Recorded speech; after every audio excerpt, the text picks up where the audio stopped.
Hello my loves, welcome back to Penny by Penny, the channel where I will be documenting my progress with the sinking funds method. To follow up my introductory video from my last upload, in this video I will be going through specifically all my sinking funds and how much are inside each one, and I'm also going to go over a little bit how I use my tracker. I already filled out all my trackers, so it'll be easier and faster to get this video through, but without further ado, let's get straight into this video.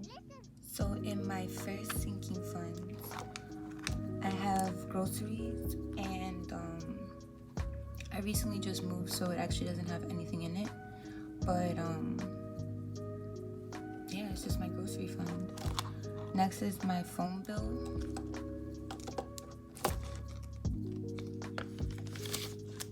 And in here I only have $25. And I'm going to show you my tracker. So this is my tracker. I created the design and I printed them out and I cut them out individually so that I could write in all the tracking information that I need.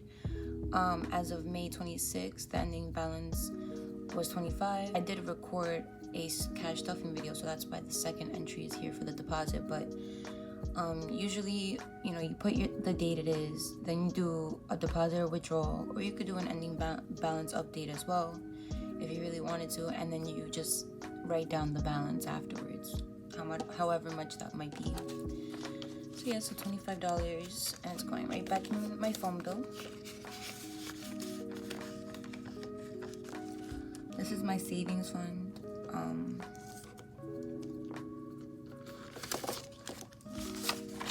In my savings fund, I have 100, 200, 300, 400, 420, 430, 435.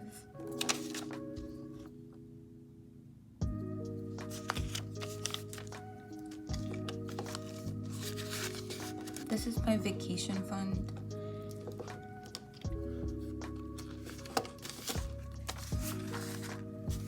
And in vacation, I have 100, 200, 300, 400, 410.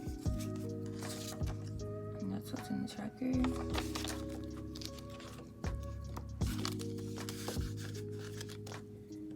This is my debt snowball sinking fund, and basically debt snowball is just me saving up for all my debt payments that I will be collecting in the future. I am a college student, so my student loans don't really affect me yet, but when I do graduate in the wintertime, I would like to have a certain amount in here so I can make one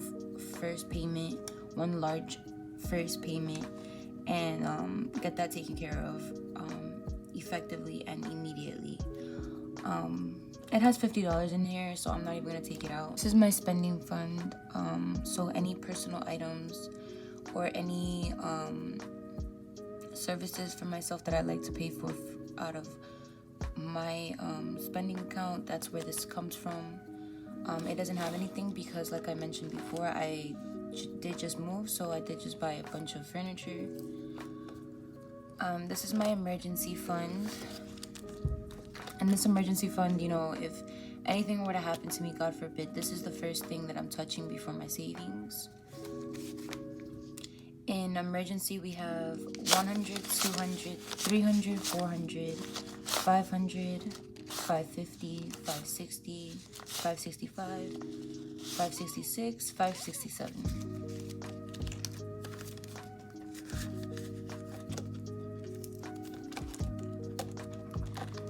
In my gifts fund, this is where I take out money if anybody's birthday comes up. It only has $10 for right now, so I'm not gonna take it out. This is my rent fund, and like I did say already that I did move, so I did make a withdrawal from this fund earlier last week so that I could pay my security deposit, but for right now it has 100, 200, 300, and 400.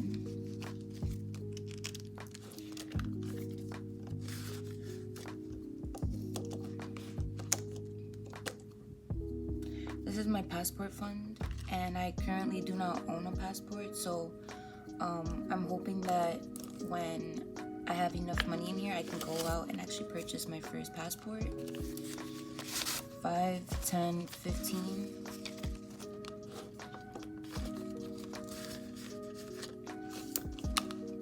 That's it for my blue binder.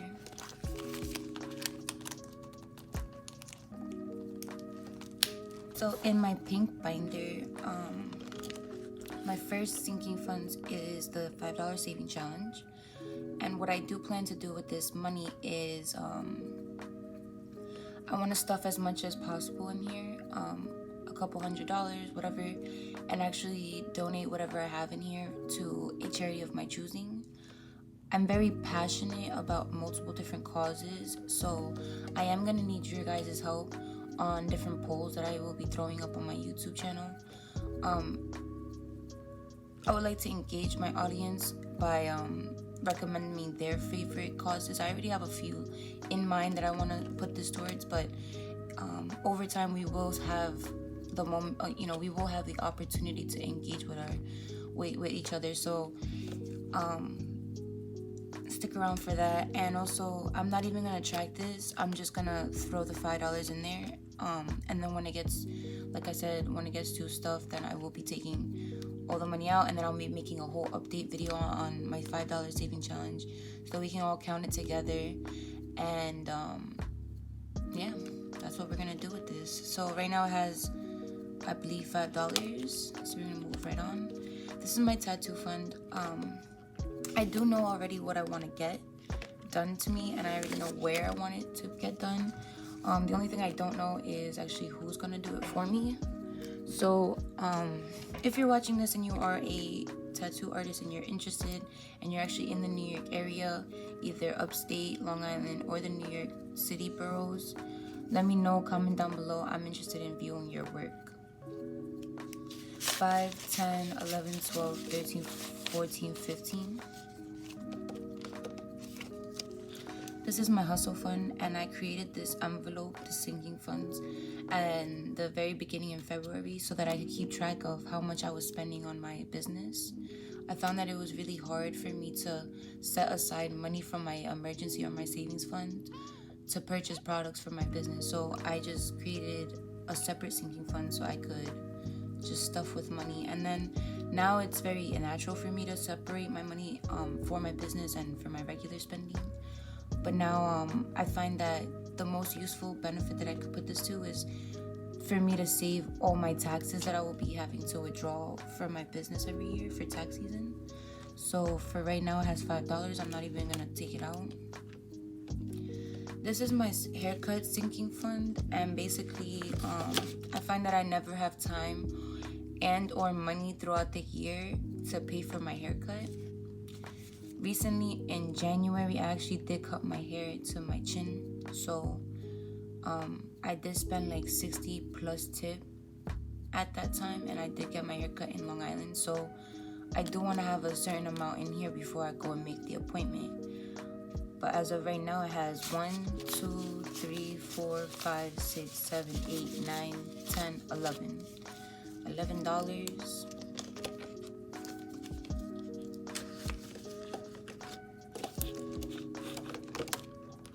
This is my new car sinking fund. Don't you guys just love this envelope? This is my favorite envelope that I've ever painted. So in my new car sinking funds, I do have 100, 200, 300, 400, 500, 600, 620, 630, 631. This is my Chime credit card, and I stuffed this envelope, the sinking fund, so that I could fund my credit card with. So from Chime, the way it works is that if I put $10 in my account, I will only have $10 credit for me to use and be available to me at the stores. So I'll be able to use $10 maximum when I go to the grocery store or whatever I want to spend it on. And then when I do spend the $10, it does go to my credit score. It does only have $10, so I'm just gonna leave it in there. This is my gym fund, and it has $5 in it, so I'm just gonna leave that like that. This is my clothing fund. I don't remember how much I have in here. 2, 3. So yeah, it has $3. Pretty self-explanatory, the clothing fund. This is my electronics fund, and basically like this is where I take out my money if I want to buy anything towards my business or personal use. So that's why it's actually empty right now. I recently did take out the money that was in here for my AirPods Pro. This is my buffer money sinking fund, and basically this is for me to prevent myself into going overdraft with my checking accounts. And then this last envelope isn't even a sinking fund, it's just an envelope for me to de-stuff the rest of my envelopes with, and then be able to take all that cash and put it in here, and then I could just take it to the bank. That's all I got for you for the pink binder. Alright guys, that's all I got for you for my sinking funds update video. As always, if you like the content you just watched and would like to be notified next week when my new cash stuffing video comes out, make sure to hit that bell after you've subscribed. Also, make sure to like and comment any questions that you still have that I can cover in my next video. I would love to clarify any things that I may have left out. If you would like to purchase a cash binder similar to these, check out my Shopify using the link in my description below so you can check the ones I have out for sale. I would like to humbly thank you, the viewer, if you made it this far into my video, and I cannot wait to see you next week. Bye.